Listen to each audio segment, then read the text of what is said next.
Welcome under the Moongate. I'm Erin Bagwell, a developing intuitive medium, awakening witch, and documentary filmmaker. I'm sharing what I'm learning about living from the dead with stories to inspire us to find the magic within. And today I have a very special guest. I am so excited to welcome to the pod. You know her as Pandora. I know her as Eleanor Turner from The Big Favorite. She is a developing medium herself. Eleanor, welcome under the Moongate. Thanks for having me, Erin. I'm so glad you're here. I feel like I talk about you all the time. I'm excited to be doxxed on your show. I know. This is a part of your coming out journey, I feel. It is, yes, very much so.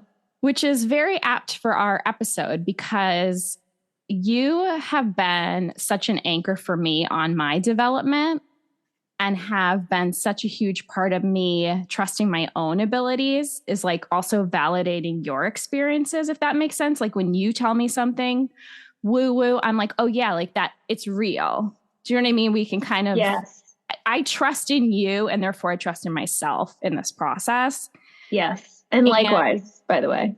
And we have been chatting for many moons about some of the highs and lows of kind of stepping into this ability. I don't like to use the word gift, but I think we're both on the same mind that everyone can kind of tune into their intuition and to their consciousness with the universe, really. Mm-hmm. And it can come in many forms in many ways. What is I'd love to know, I'm trying to remember, what's your ideation? How did you kind of hear the whispers of the universe and say, oh my God, this is real? I'm going to just start with saying, I think what brings people to this, and maybe I'm unique, but I think a lot of times people come to this through trauma or through trying to heal something. Mm-hmm. And say more. Why do you think that is? I think because I think that when you try everything outwardly to address pain or trauma, what you learn is that you actually have to go within. Wow. And that was really the catalyst for me. I just made the decision that I didn't want to be suffering anymore. And so I started a meditation practice in January of 2023. And that really just started kicking things up. Now I've been spiritual and... Wait, I have to stop you. Meditation practice, like what are we talking, like 10 minutes a day, every other day? What does it actually look like? Yeah, when I first started, I mean, it was like a 3-minute guided meditation. Mm-hmm. It was a 5-minute guided meditation. I just increased from there until I stopped needing guided meditations and I could just go in myself. Mm-hmm. But like, I've always been of the spiritual mind. I was raised quite religious, but it never really made sense to me. Like Christian religion never really made sense. And I always was like, where are the women? Where, like, this literally makes no sense to me. So I've always been searching, I think, in that regard. And so when I got into, and by the way, I've always had sort of like psychic, like not totally psychic, but just can feel things. Like I definitely predicted 9/11 to my mom. She's like, I don't know how you knew that. Like, I just kept saying, I don't want to get on a plane this summer. I don't want to get on a plane. Something's going to happen. Kept saying 11s. And I just said 11. There's something significant about 11s. And then that next fall, that's when it happened. And she was like, I don't know how you did that, but that's creepy. And I'm going to ignore it. So I've always had little things like that, you know, but I never really leaned into it. I just was like, well, this is not something that I can do.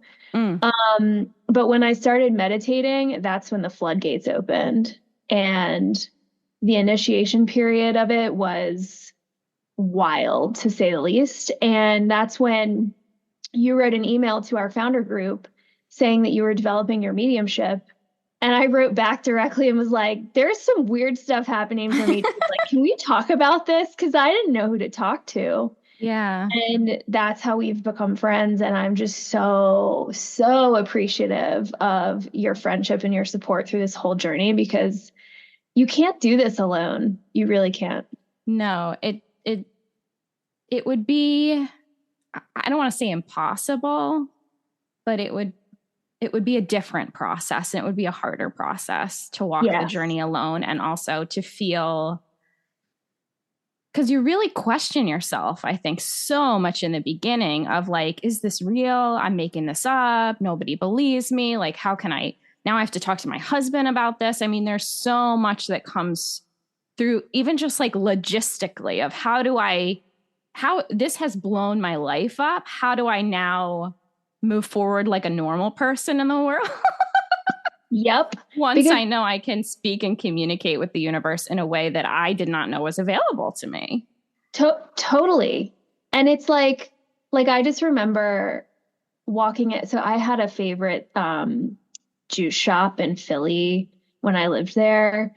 Shout out Dope Botanicals in Philly. Those women are amazing as well. They're like us. And I remember talking to them a little bit about this. And I just said, like, how did you guys come to this conversation? And they were like, this is the only conversation that matters anymore. And I just thought to myself, whoa, like, that's so intense. And it does become that, because it's so powerful.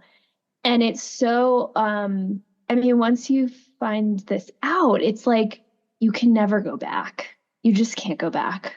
And I think one of the things I wanted to get you on the mic to talk about is, I think there's also a tipping of the scale where you have to figure out, like, okay, to what extent am I going to let this also run my entire life? Like, I remember standing in my closet and hearing guides be like, this is what you should wear today, or this would be a great color. And I'm thinking, like, do I have a choice anymore? Like, where do I let them in? And we've talked to mediums at Lilydale who say, like, I don't let guides in my bedroom. You can't come in unless I'm dying. Then you can wake me up and get me out of there. But creating the boundary with spirit, because you can, I know for me, from my experience, like, I felt like once I got over, okay, is this psychosis? Am I like out of my mind? Okay, I'm not out of my mind. Like, I'm validating these things. This is real. I'm hearing other people talk about it. Okay, like, deep breath, deep breath. Then it's like, well, then how do I work with this? How is this going to work for my life as a mom of two and a wife? And, you know, what do I do now? Can you speak about that process for you in the beginning? And I know we had a lot of conversations about it.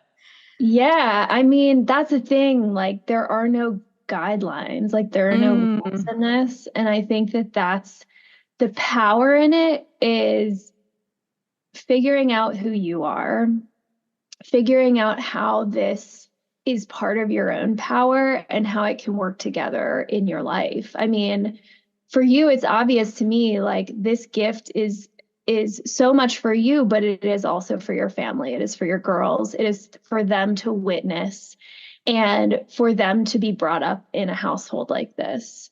It's going to open their eyes so much to the possibility and the wonder of the universe, right? Like, I can only imagine what it would have been like in my life as a kid if my dad had told me, hey, like, I got this too, girl. Like, we can talk about it. It's cool. It's accepted, you know?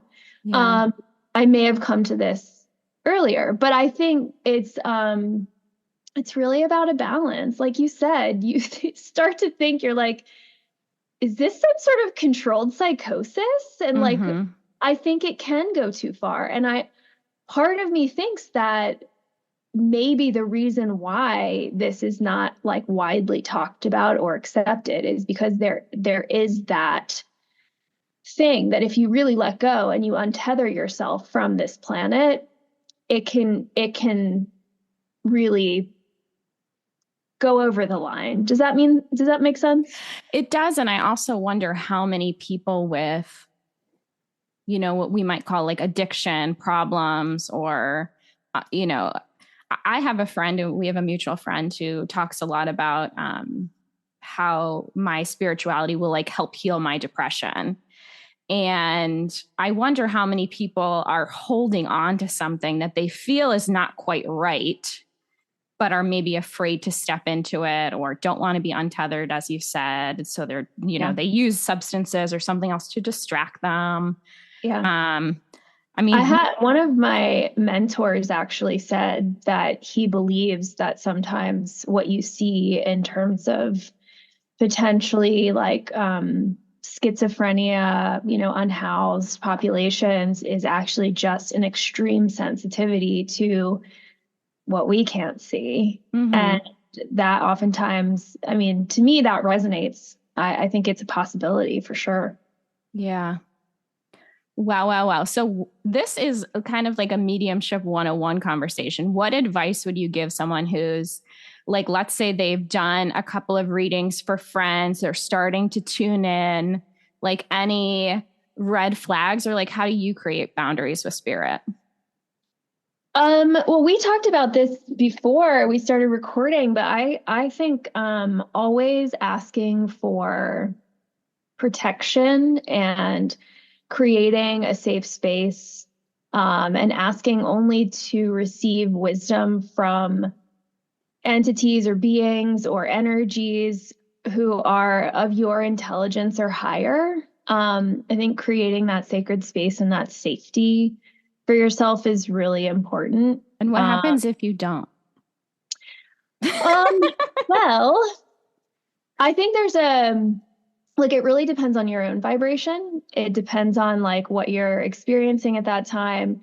But I think if you are going through any sort of low vibratory emotions, it can set you up to connect with entities that maybe are tricksters or maybe don't have your highest good in mind. I don't like to give darkness power here, because I think, by giving it power, you just kind of, you empower it, right? So I would just say that you may encounter things that don't have your highest good in mind. And so it's important to protect yourself. What do you think? I would also say, like, when I channel or when I do a reading, you know how Tyler Henry like automatic writes? I don't scribble like a design per se, but I like to just write everything that's coming into my mind, because I feel like I can get my logical human mind to override my spirit mind. So I have to kind of like separate them. And sometimes when I'll be in a reading, I'll channel something, but then my logical mind will say, well, like, she has blonde hair, so her sister probably, like, I'll start being logical. And the writing helps me disconnect to stay in flow. But I will say sometimes I'll ask, like, you can ask spirit or the ancestors you're connecting with to clarify. And sometimes when I've channeled for myself, I'll get murky messages and I'll say, like, if you're not for my best and highest good, like, you have to raise a red flag. I have to see the red flag to know, like, you're not representing my best interest. Show me what color flag you have. Like, I will actually ask, what level of, because sometimes my human brain can, as we all can, imagine things or worst case scenarios or, whatever. And I'll be like, wait, is this real or not real? Like, who am I talking to? So I think kind of knowing what telephone line you're picking up, for lack of a better word, is so important. And just saying that mantra at the beginning of a reading or a meditation, connecting with the best and highest good, however you want to phrase it, is just a way to like set a beautiful stage so that you're going up. Because that's the goal, yes. Right? We want to go up, up, up. We want our frequencies to be up. We want our consciousness to be up. And then when we're up there, like, that's where like cool stuff happens. Yes, 1,000%. I've also heard, and I've also put into practice, asking them to say their names 3 times, because they have to be able to say the same thing 3 times in a row for it to be true. So if you get an entity, and I've had it happen before where there's an entity posing as something else, and I've asked them to say the name 3 times and they can't say it that last time. And so they're out. Yeah, they'll be honest with you in a strange way. Yeah, well, they have to. That's like a law. Those are the laws. Yeah. Yeah. Oh my goodness. I feel like, Also, like when you're doing like to bring it back to the like when you're first doing readings and stuff, mhm. like trusting, because I know there are a couple times where I almost didn't say something because I'm like, I don't know how to say this. And I remember reaching out to you, being like, what are the ethics around this? And, trying to kind of come to terms with how to deliver some of this stuff. Mhm. Because it can be super sensitive, but like trusting what's coming through and just like getting it out. Because I think oftentimes if you start to stop the messages from coming through, then you stop a lot of the other messages from coming through. So it's important just to Mm. like flow through it and like get it out. And also I think what I learned too is like focus on the details too. Like, what are the details? What's the color? How many people? Like, what's in their hand? What color is the ring? Like, what, like, just all of the details I think are really helpful because then people can start to connect it to whatever that is being presented. Let's talk a little bit about the ethics of reading and like what that process is like. Do you want to go first and share like what your journey is, or you want me to? I mean, I'm still learning. Mm-hmm. And I ask for spirit to guide me really. But when it comes through as strongly, I mean, so I had a reading with a friend who some really sensitive stuff came through, and it was really strong in the way of like, I'm really sorry that this happened and I was in denial of this thing and I want you to know how sorry I am and I should have been there for you. And it was so strong. I really just could not deny it. Mm-hmm. Um and I felt like I really needed to say it even though I didn't really personally want to bring it up. Mm-hmm. It just felt overwhelming at that point. So yeah, I mean, I asked for spirit guidance. I will say I did there was somebody who came to fix our HVAC at the house and I got a hit for him Mm-hmm. and I asked him about it and it didn't connect with anything. So I'm like, are there ethics around sort of like people who are not sitting down with you with the intention to have a reading, uh perhaps you can say something, but perhaps it's not necessarily going to be like a full a full download for them. I don't know. I'm Yeah, still I mean, working my for way through it. me, I feel like, definitely getting consent from the sitter is like something that you've got to, we don't want to bombard anyone with information or, I have had a mentor, Deb DeSalle, who was very much like, we see these movies and these TV shows where people just go up to other people and like that's inappropriate. Like you don't know what trauma they've been through. You don't know, the grief that they're in. A lot of mediums in Lilydale won't see somebody unless the person's been passed for 6 months. Like there's not rules, but there's guidelines on how to serve this in the best way. And I feel like you're a little braver with sharing messages than I am. I am. I can't help myself. I'm like, I'm getting something here. This is weird. I think the most random reading I ever did was my tattoo artist because we were just sitting there for so long and I'm just drinking in all of his energy and I just had no distractions and I just started seeing his mother's face. And I was like, "So, have you ever had a reading before?" And we got into it a little bit and I was like, would you like me to, share some messages? Are you like, and you kind of feel it out and things like that. But it's such an interesting process. And I've definitely gotten things and felt things, for people close to me in my life. And I would say that's the hardest because Yeah. it's like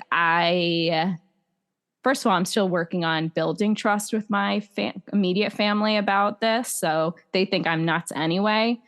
But it's hard to know what to do with some of the messages sometimes, What I would Yeah. recommend for people who are kind of starting out is I always write everything down. Yeah. I write it down, I document it. And then if there's a time or a place or somebody says, hey, I'm curious about this, like then you can bring it up. But I don't think it's our duty to deliver every message we get. I also just think spirit and these people's, ancestors, they know we can read them. And so they come through and they want to speak to somebody. They know the line is open. And so we receive it, we write it down, we honor it. But I don't think it's always up to us to deliver what we get, Yeah, I agree. Yeah, I had something similar happen with the dental hygienist. I love this story though. But I mean, oh my God, there's so many good ones. It's just like, it's really incredible to see the kind of healing. Well, tell your dentist story. Tell okay, well, what happened. I mean, I was getting my teeth cleaned, and this was sort of before I know, it's insane. But she was like, oh, like, what shows are you watching? And I'm telling her, there's not much on. What are you watching? She's like, yeah, I sit down at night because like my husband just passed and I'm so lonely and I'm just looking for things to watch on TV. And I just all of a sudden like got smacked in the head by this image of her husband and them bickering over backseat driving. I could see a rear view mirror and I could see like them bickering back and forth about speed and you need to put your blinker on and brakes, like this whole thing energetically just smacks me in the face. And I was like, I'm so sorry, how long has you been passed? And, do you get signs? And she said, no, I ask for them all the time and I want one so bad. And I go, do you really want one now? Because I got one for you. And she was like, what? And so I told her, I'm sensitive, I'm intuitive, and I can feel your husband around you. And he's like giving me this message. And I explained the scene. And she just starts crying, like, basically over the dental chair. And she just like, that was one of our biggest, we couldn't ride in the car together because we would just fight about backseat driver all the time. And I just said, well, listen, like he comes with such love. There's no more pain. And he just wants you to know that he's here with you all the time. And then what came through was tell her she can do this. And I said, look, like this is not just something that is specific to me or specific to, certain people. You can do it too. Yes. And I recommended some books. I recommended Mary Magdalene Revealed because she was very Catholic and she felt afraid that this would make her go to hell. And I was like, you're not going to hell because there is no such thing. And I recommended some books and I just said, you can do this. Yeah. And she was just, I mean, I think she was so taken aback by the message. It was so specific to them and their relationship. So it couldn't have been, just something that I was like, oh yeah, well, let's just. I mean, the things I get that have no correlation to anything whatsoever. One of my favorites is like, I kept seeing a fountain pen and I was like, this is like a really dumb sign. Like, I can't tell this girl, like I'm seeing a fountain pen, but it's like, you say what you've been given. So I'm like, okay, I'm seeing a fountain pen. And she's like, yeah, my grandmother would buy me them every year for my birthday. See? And it was like, how could you know that? How could I know? I mean, the weirdest things come through and I'm always like praying, like, I hope some of this makes sense. Yeah. Yeah. I mean, and listen, some of it doesn't hit. Sometimes people are like, I don't know what the fountain pen is. That happens too, especially right now while I'm trying to like, dig deep into my frequency and make sure I'm getting the right messages. I did a reading at Lilydale like 2 days ago and we had worked all day. I was helping my friend with a project. We were running around and he was like, I really want a reading. And I was like, okay, like, let me sit. And I like had nothing left to give. And I was like, here's 3 things. I don't know. Like I couldn't do it. And what do you do in those situations when you can't get anything? I'm just like honest. Like usually I do readings first thing in the morning. I have to meditate for an hour to get like energetically aligned. Like when my eyes water, that's when I know physically I'm with spirit. Then I'll start receiving, like I have a physical tell. So if I can't get there, then I'm just honest. Yeah. You know, and I've had neighbors who say like, hey, can I do a reading? And I'll be like, my brain, I'm watching my kids. I can't focus. Like I have to focus. I'm new. Yeah. Yeah. Can we talk about the physical tells really fast? Yes, sure. Because I want to know about yours. Yeah, I mean, I feel like you have more like channeling stuff than me, to be honest. Oh, I sway sometimes when I meditate. Yeah. I'll feel like in a flow. I'll feel moved by something, almost like rocking a baby.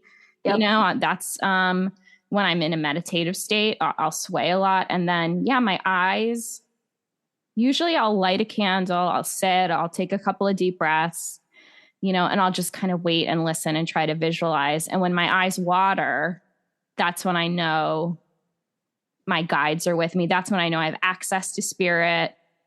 It's kind of like my physical body telling me, okay, let's go. And then did I tell you the story?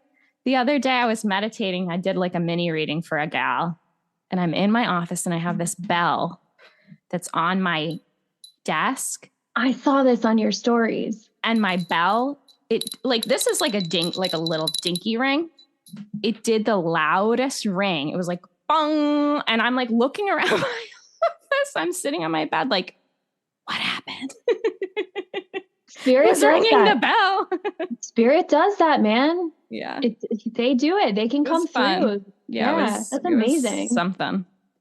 That's amazing. So tell me about your physical stuff. Well, I'm so interested because mine is also related to like my lymph and like my face. Like I'll sneeze. Mm-hmm. When spirit's in the room, like I'll sneeze. Yeah, it's funny. The day it started, I knew it right away. And it was so weird because I was walking in Savannah and Georgia, and it's very haunted there. And I was walking through a graveyard, and the moment I stepped foot in the graveyard, I sneezed uncontrollably until I took one step outside of the graveyard. Wow. And I was like, oh, wow, that's like, that's one of those things. And so it's not always every time I sneeze. Sometimes I'm just allergic to something. Yeah. But when I sneeze and I'm also seeking spirit, it's there. Yeah. And sometimes I'll also like when I'm channeling too, like my face will pop, like I'll get spasms and stuff. Yeah, I've seen you meditate where you have keeled right over. Oh yeah, that too. That too. I'm like, Eleanor, is she alive? Are you? But no, you were still channeling, so I knew you were still with us. You had taken a comfortable position. That was one of the most intense meditations I've ever had. I know which one you're talking about. Mm-hmm. Yeah, that one was for like the peace. Yes. Yeah, I remember some world peace work. Yeah, I had never experienced that quite before, and my face, I remember coming up from it and looking at the camera, and my face was like completely flushed, just like red flushed, because there was so much energy going in that one. That was wild. I would love to talk with you about, I think one of the most interesting things about being a medium is the intense inward worlds that we have. And I have had so many experiences where I'm sitting in an airport or sitting, in my office or sitting outside under the moon gate, where like I'm experiencing what can only be described as like a physical experience. I've talked on this podcast about meeting the angels and weeping. Do you have any favorite spirit, experiences or inner processes that you care to share? I mean, there are so many experiences where I've been able to validate the names that have come through. I think, does that apply here? Sure. Yeah. Like names that I don't know, but the messages that come through with the name, I can look up the name online, and it makes sense. Like, for example, when I first started my meditation practice, it probably took about 4 to 6 months to get to a place of like, I'm good with going in. And when I say in, I mean like to the astral, shutting it down physically and staying here physically, but and what is the astral for people who are like, what does that mean? It's what you see, like when you stay, it's kind of hard to explain because like when you stay in your body and you close your eyes, what do you see? Like when you are observing your eyes closed, what do you see? And I think that is my definition for the astral. It often manifests for me as like blue lights that they go places, they make symbols, they make, like, for example, I framed this um, piece of art from Hilma Af Klint. And when I started meditating, I was like, oh my God, I see this stuff in meditation. Yeah. I never understood her art until I started actually seeing it in meditation. And she was a huge spiritualist back in like the 1860s, 1890s. Sure. And I now I can see those things when I close my eyes. So it's like the astral is what you can see when you close your eyes. At least how would you describe it? So I think people have a lot of different names for it. I think some people can call it like the spirit world. You know, I kind of like the word imagination because I think it sounds accessible, but I understand that when you're there, you feel like you're in a different realm. Yeah.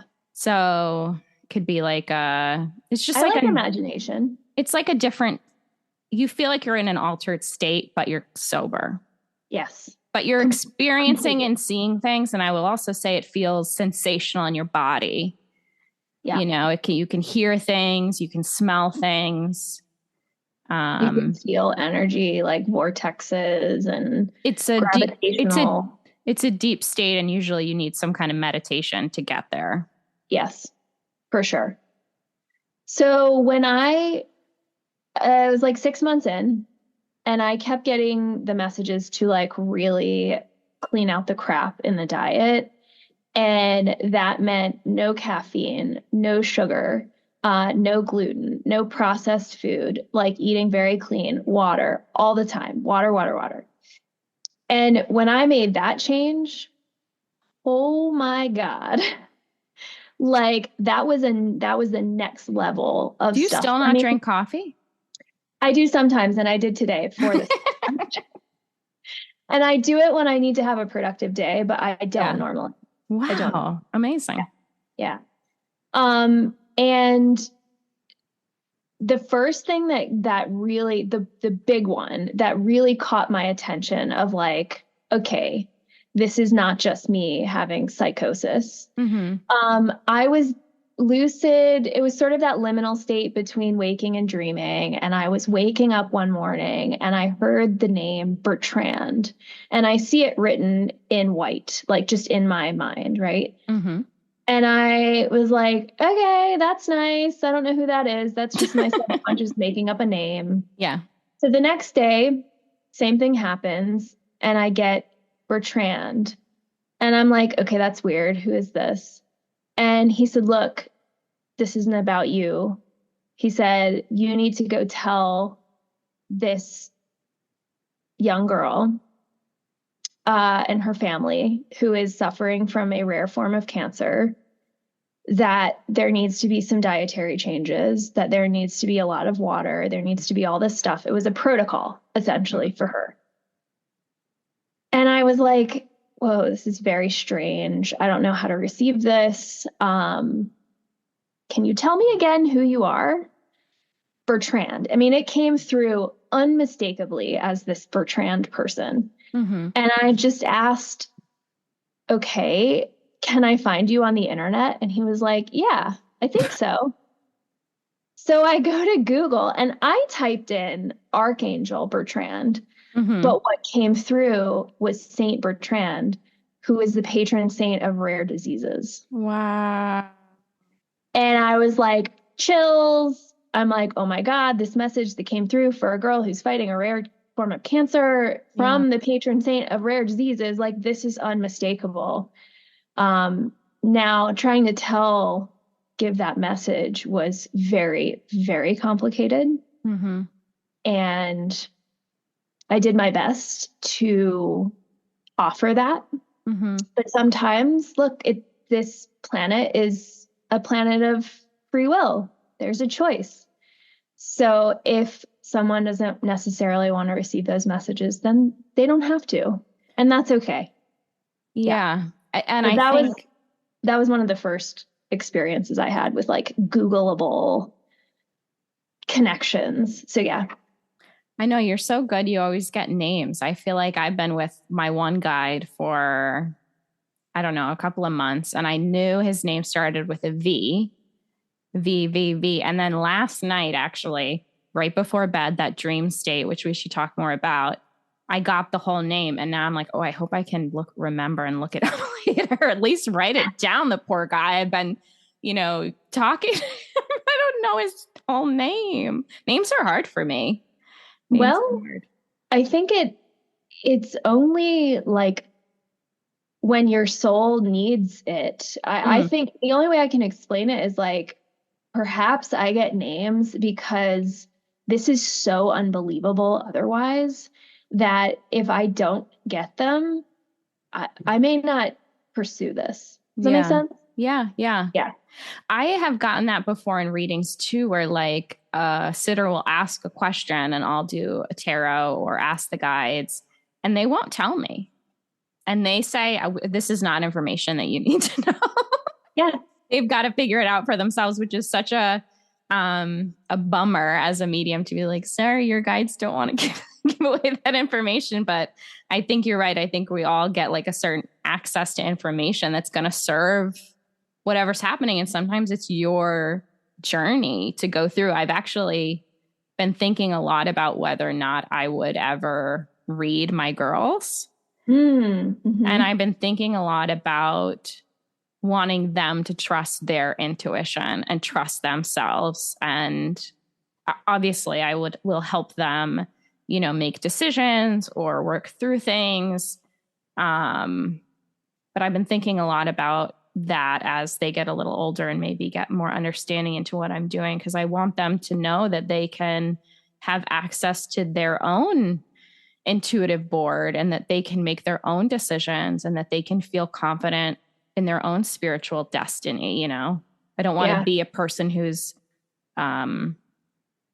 holding anything for them or from them. Does that make sense? Yeah, 1,000%. I mean, that's one of the best. There's somebody I follow on social media, and I love the advice that he gave around this. It was somebody was asking, in this world, I have kids and I don't want them to be online, but I'm not sure. And I don't know how to stop it, and And he said, there's nothing you can do to stop this. The best thing you can do is empower them in their own intuition and their own confidence. Mm-hmm. And I think especially for women, not exclusively, but especially for women, we have a tendency to externally validate everything and feel really insecure in what maybe is coming through to us, right? Yeah. But if we're actually in our body, listening to our gut and our intuition, and we're trusting it, then we're always guided. And I feel like that's a huge, huge thing for kids these days. It's like that is why I think your kids are your kids, is they wanted to come here and experience Earth with that guidance, with that ability to trust themselves, because that's game changing. I mean, that's female power. Like, that's it. That's the future. We're all trying to work towards bigger and brighter and higher and clear frequency, right? That's the goal. I'm sure they'll have many things to talk about in therapy. Don't worry. You'll always find something. We'll always find something. Hey, we're 100% human, 100% divine. They're going to get the whole thing. But it is fun to see them. I've had, especially, it's funny, not so much anymore, but my daughter my oldest one, she would say things about my Aunt Karen to my mother. She would say like memories, or do you remember when this happened? Like she would kind of, and she has a real deep connection. We have a feather jar for my Aunt Karen, and she'll, say, hi, Aunt Karen. And, she's connected to death in kind of a, I don't know, kind of a sweet way, if that makes sense, because she loves this woman. And we do get to honor her when we find feathers all day in our house. So it's really interesting to watch them kind of, and I actually noticed yesterday when I was with my youngest, every time I went into her room, I would get a hit about something. Wow. Whenever I would lay down, she was screaming all night. And I was like, is this because I'm in that in-between state, or is this because she's so undistracted? Her energy's so pure that it's clear. I'm not near my phone. I'm not distracted. It was really interesting. I was like, I have to pay attention to that. I think that's probably true. I don't know. I remember when one of my nephews was born, and I like fell asleep with him. I think I was watching him or something. I fell asleep with him on my chest. And it just was like the purest vibration coming from him. And I felt so like, oh my God, this is so pure, and it's so divine, and it is so good and high that perhaps that is what newborns, especially young ones, bring into this physical experience. Well, they're so undistracted by the world that we're distracted by. So it is very fascinating. Yeah, I mean, I've heard people actually talk about how like babies can they're sort of liminal, during those early years, they're like back and forth a lot. Yeah. Yeah. I believe it. Babies are crazy. Yeah, so I don't have any. I feel like I could talk to you for 100 years, which is why I'm happy to call you my friend. And I can call you at any time and say, hey, guess what? We need to talk about this thing. Yes. For people who are listening, if let's say we've got a person who's like interested in intuition, kind of interested in meditation, but wants to take that next step, maybe not even towards mediumship, but just towards like trusting themselves. Like, what would your advice be to them? How would somebody who's like, say, spiritually curious take it to the next level? I love to give the advice of figuring out what yes feels like in your body and figuring out what no feels like in your body. I think that is a very powerful exercise because, like, for example, my physical tells of yes and no are actually, my yes is the left side of my body lighting up or feeling energy in it. And my no is the right side of my body lighting up or feeling energy in it. For some people, the yes is an expansion in the body and the no is a contraction. And I think I actually talked about this in my spirit message but I think this is like one of the most powerful things, because when you start to realize and you start to bring in self-awareness, you start to understand that every moment is a choice. It's a yes or a no. And so if you can slow down, especially for the important decisions, and understand that you don't have to go and make 1,000 phone calls and ask your Aunt Shirley and, your neighbor down the street, like, is this right for me? You can just slow down, feel into your body, and your intuition will tell you, is this a yes? Is it a no? And also I'll add that if you can't tell and it's like an indecision, then that probably means a no for now. And then you can revisit it later. But that's like my biggest thing that I teach people, friends of mine and anybody adjacent willing to listen. That's what I teach them. I love that. Now I'm kind of reflecting. I think my yes is expansive. Like, I think there's like a joy that bubbles, like it's a bubbling, but my no, I'd have to really kind of think about it, because I don't think it's a reaction at all. I think it's like a flat line. Yeah. Or like an avoidance, Yeah. I mean, that's something too. Yeah. Yeah. Yeah. I love it. Where can people find you? How can people follow you? They can find me on Instagram at _Eleanor Turner. You can follow the brand at The Big Favorite. We talk a lot about finding your purpose, finding your why, slowing down. And where else can you find me? I don't know. Find me in person. Call me. You want to call me? Send me an email. Let's chat. You're the only podcast guest like in the history of the world that's like, pick up the phone and give me a jingle. I'm here for you. Totally. Take me to tea. I could talk about this stuff all day, literally. I love it. We're going to have you back a million more times. There's no question. I love talking with you. I love getting into all the nitty gritty. Likewise. I'm just so thankful that we're on this little journey together. I'm surprised we didn't talk about the blue beings. I know we got to get all. We didn't even crack open my grimoire of all the things that I was like. But I was checking in. I was like, we're going through that. We're going through that. Like we went where we needed to go. For today, we sure did. All right. Bye, Eleanor. I love you. Thanks for being with me under the moon gate. Thanks for having me.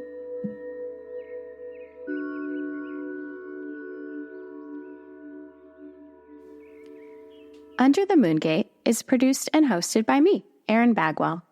To get episodes delivered to your inbox and get access to over 50 bonus episodes, join me as a paid subscriber on Substack at underthemoongate.substack.com.